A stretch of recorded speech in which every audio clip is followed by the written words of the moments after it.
Pot paham ha ya we alamo memang mohang yum hatate.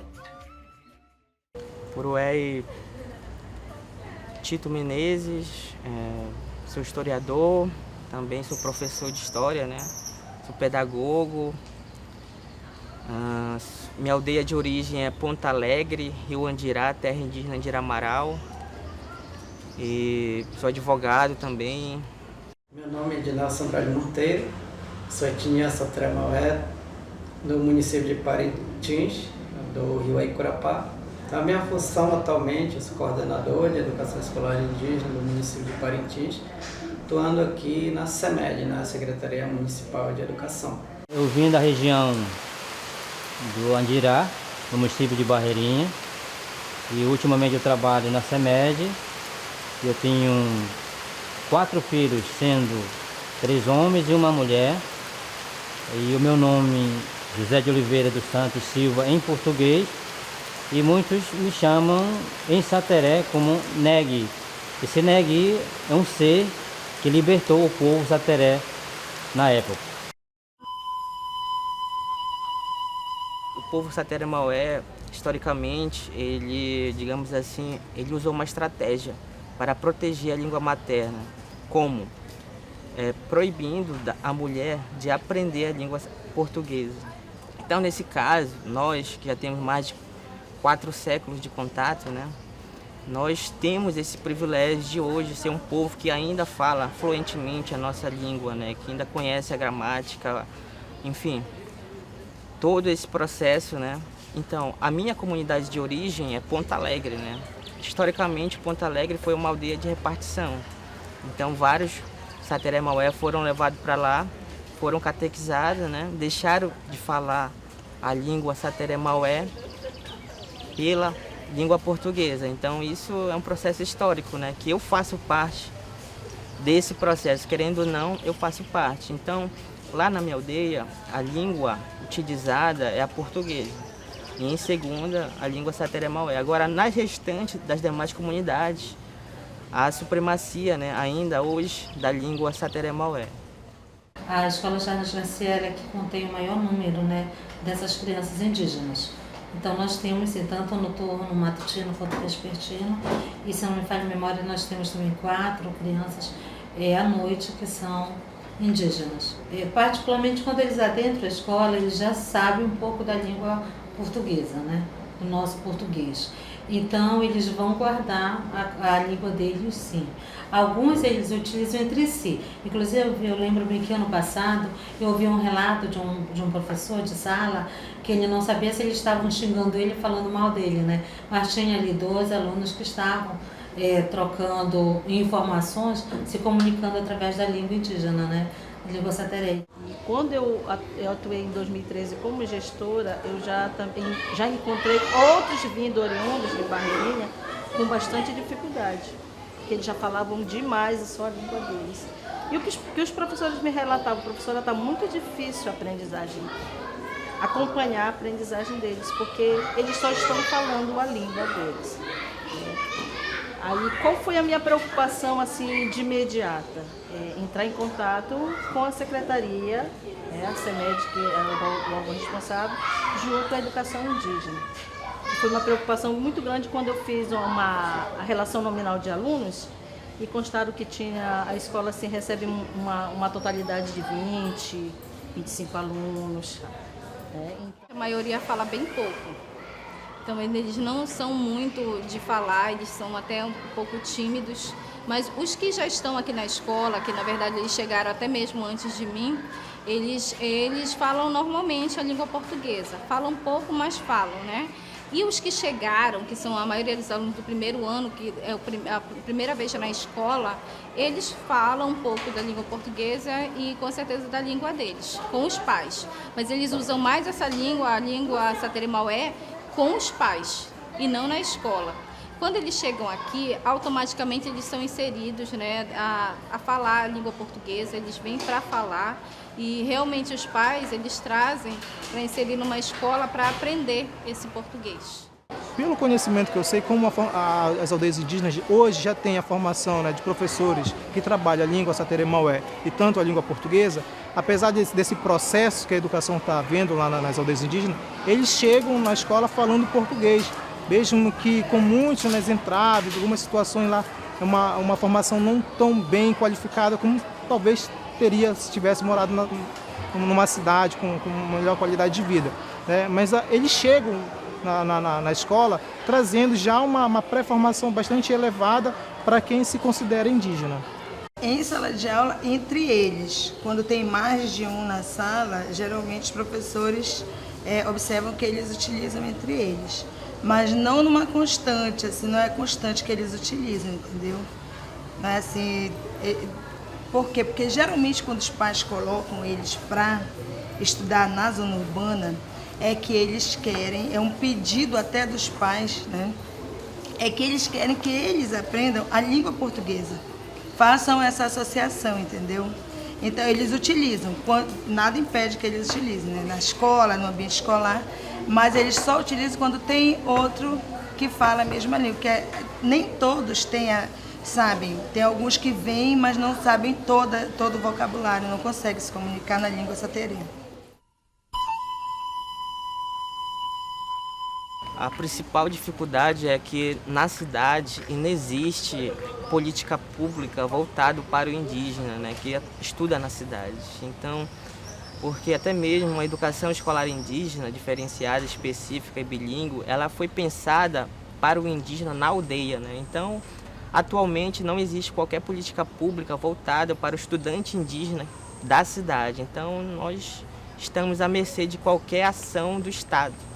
Na verdade, essa é uma grande dificuldade, desafio para mim, no momento que quando eu vim para estudar na cidade, né? Então, onde a minha escola era, onde era Bombódromo, lá o Segundo Salve, onde eu fiquei uma grande dificuldade de comunicação entre professor e eu, né?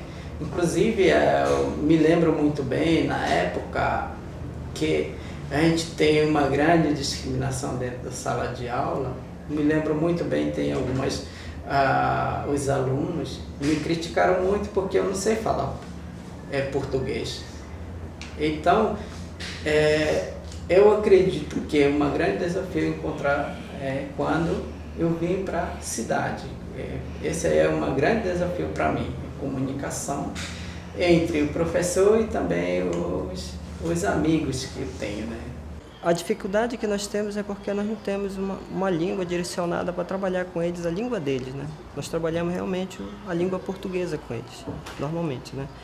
E é essa dificuldade. Essa aluna Josiane, agora há pouco estava sendo entrevistada, a gente percebe nela que ela veio de uma língua saterê, que ela não foi trabalhada praticamente a língua portuguesa, né? Então ela veio assim diretamente para a sala, para a escola Charles Garcia, para ser trabalhada direto com a língua portuguesa. Então assim, a gente percebe que na língua dela, quando ela fala, quando ela lê, quando ela interpreta, ela tem uma dificuldade muito grande assim de falar a língua portuguesa, porque ela é mais assim realmente acostumada com a sua própria língua. E aqui nós só direcionamos realmente para essa língua. Então a dificuldade que nós temos, porque nós não temos o conhecimento da língua dela, né? Só sabemos às vezes algumas palavras que o curso nos ofereceu, mas foi uma coisa assim muito rápida, que nós tivemos a oportunidade de aprofundar isso aí. Então isso aqui foi há 2 anos, praticamente há 2 anos atrás, essa formação de apenas 2 dias, e não dá assim, espaço, não dá formação realmente para a gente continuar, para a gente trabalhar com esses alunos. E é uma das escolas que mais recebe aluno indígena, é a escola Charles Garcia, né? Durante estar trabalhando aqui, todos esses anos, ela sempre recebe, ela está de portas abertas, sempre para receber esses alunos. Então, nós atendemos esses alunos de forma como atendemos outros normalmente, né? O aluno, né, que tem a língua, que é da língua portuguesa realmente. Nós atendemos da mesma forma, não tem, né, distinção de atender ele da mesma, só um atendimento com esses alunos, tanto o saterê como o aluno ditos normais, né, que atendem a língua portuguesa. A maior dificuldade é realmente no relacionamento professor-aluno, porque, como eu te falei, eles não vão se identificar como indígena, porém eles são, e quando eles chegam logo, principalmente os menores, que é o primeiro contato deles fora da aldeia, fora do mundinho deles, eles vão sentir aquele abalo, né? Como me comunicar? Então acontece que, como o professor Reinaldo falava até agora, ela é tímida. Não é que ela seja tímida em si, é que ela tem medo de falar errado e ser criticada, de falar a língua dela e ser ridicularizada, né? Então, o que ela vai fazer? Para que ela não cometa nenhum tipo de erro, digamos assim, ela prefere se encolher no mundinho dela e não passar para ninguém. Agora, quando acontece com o processo de eles ganharem amizade, ganharem confiança em outras pessoas, aí eles já vão abrir, e pode até ser, como falava a Josiane há pouco, que aconteça essa interação entre eles, né? Um coleguinha que sente a curiosidade de falar, mas para que isso aconteça, o primeiro passo é realmente conquistá-lo, ele saber que ele é indígena, né? E que naquela sala ele é respeitado e ele é visto como uma pessoa normal, não uma pessoa que é colocada ali, que é imposta no fator de diferente, né? Que nós sabemos que o diferente sempre tem aquele receio de se envolver. Então, eu acredito que se nós tivéssemos realmente, assim como está acontecendo no sentido da inclusão com as crianças com necessidades especiais, se nós tivéssemos um tradutor, um mediador, alguém ali que conseguisse dominar a língua saterê dentro da sala de aula, seria tão bom para o professor, que teria um melhor rendimento, né, no seu trabalho, como nos demais alunos, porque eles vão sentir a curiosidade, né? Seria melhor para a criança indígena, porque ela estaria vendo ali que ela está sendo valorizada, que tem um lugar para ela na sociedade. Historicamente, a gente já sofre o preconceito, já somos discriminados. Então, mesmo aparentemente nós somos sateré, até no andar da gente nós somos identificados como sateré, mas na hora de falar a gente não quer mais. E prefere falar entre as famílias em português, se identificando como os demais, né? E porque quando a gente fala em sateré, muitos olham, fulano e tal. Então, para não sofrer mais ainda, né? Com certeza já não querem mais falar, mesmo sabendo que realmente ele é sateré. Então, eu acho que essa é a maior dificuldade nossa de resistir, de mostrar que somos, quem somos, né? E onde nós estamos. Eu acho que essa força que os pais deveriam ainda, né, dizer assim, puxa, nós somos sateré, nós estamos aqui na cidade, né? Mas eu acho que nós devemos ainda mostrar essa identidade que nós existimos, apesar de que somos poucos, mas resistimos. Eu acho que isso, esse espírito que falta nos pais para falarem entre as famílias. Mas tem pais que realmente não sabem mais falar e como é que vai passar esse conhecimento para os filhos dele, né? Hoje, né, no Brasil existem algumas experiências de se construir uma escola indígena, né? Eu falo educação escolar indígena, né? Existem garantias, mas para essa garantia ser efetiva, ver dia a dia, assim como a universidade aqui, é uma construção, né? Nós ainda estamos em processo. Por exemplo, há 10 anos atrás, os professores que atuavam na aldeia tinham, no máximo, o ensino fundamental. Hoje, no caso do Sateré Maué, todos têm universidade, são universitários, já passaram pela universidade, né? Curso de pedagogia aqui da UEA. Então, isso é uma mudança, né? Para se construir a escola indígena e até mesmo para se construir uma universidade, né? Nós estamos nesse processo. Agora, a questão do Estado, né? O Estado oferece essas garantias. Ele também tem contribuído na formação dos professores que eu falei. Mas isso é um processo, né? A meu ver, isso é um processo que eu acho que no futuro breve nós já poderemos falar de uma escola reconhecida através de lei, de uma escola Sateré-Maué realmente, de fato, indígena. Eu sou apaixonada, né, por esses indígenas. Eu gostaria muito que se tivesse uma política muito forte, tanto para essa política de inclusão deles, de virem mesmo profissionais para falar, eles não perderem.